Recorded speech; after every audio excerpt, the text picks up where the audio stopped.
שלום לכולם, אנחנו פותרים את הפילה השלישית, מערב פתח why not run, וזה החוזה הסופי, הוא התחייב ל7 לקיחות.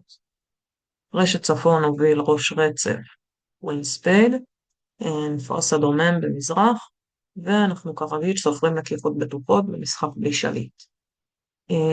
בספייד יש לנו אס, לקיחה אחת, בארט, אס וקינג, שתי לקיחות בטוחות, בקלאב יש לנו אס, עוד לקיחה בטוחה, ובדיימונד 0 בטוחות. 1 ועוד 2 ועוד 1, 4 לקיחות בטוחות. הדבר הבא שאנחנו עושים זה מזהים את סדרת העבודה. במקרה הזה זאת סדרת הקלאב, יש לנו אס, חסר לנו המלך, אבל יש לנו מלכה, נסיך ו10. זה מצב בעצם של עקיפה על המלך. אנחנו מקווים שהמלך נמצא לפני האס ולפני המלכה, כך שנוכל ללכוד אותו. תמיד את העקיפה אנחנו מתחילים מהיד בלי האס, משחקים בעצם מכיוון הדומם ליד. אם העקיפה תצליח, נוכל להשיג עוד לפחות 3 לקיחות, ואפילו 4 לקיחות אם הסדרה תתחלק טוב בין היריבים. לנו יש 8 קלאבים, ליריבים יש 5 קלאבים. אם הסדרה מחולקת ביניהם 3 ו-2, נוכל לעשות את כל 5 הלקיחות. אבל זאת חידה ויש פה קאץ'. עוד פעם, קיבלנו דומם שהוא מאוד חלש.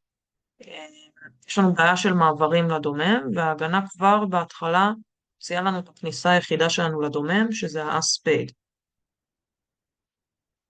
זה אומר שאנחנו חייבים עכשיו לשחק את סדרת הקלאב, ולחשוב מראש איך לעשות את זה. אם נשחק קלאב לכיוון המלכה, וזה יצליח, העקיפה תצליח, לא נוכל לחזור לדומם כדי לעשות אותה עוד פעם. זה אומר שאנחנו צריכים מראש לתכנן, להישאר בדומם, לשחק את הנסיך.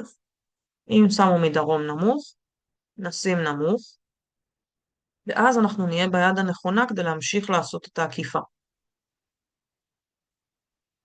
דרום שם נמוך, אנחנו שמים 10 או קווין, והסדרה התחלקה בין היריבים, מה שאומר שלדרום יש קלף אחרון שזה הקינג, שחק את האס,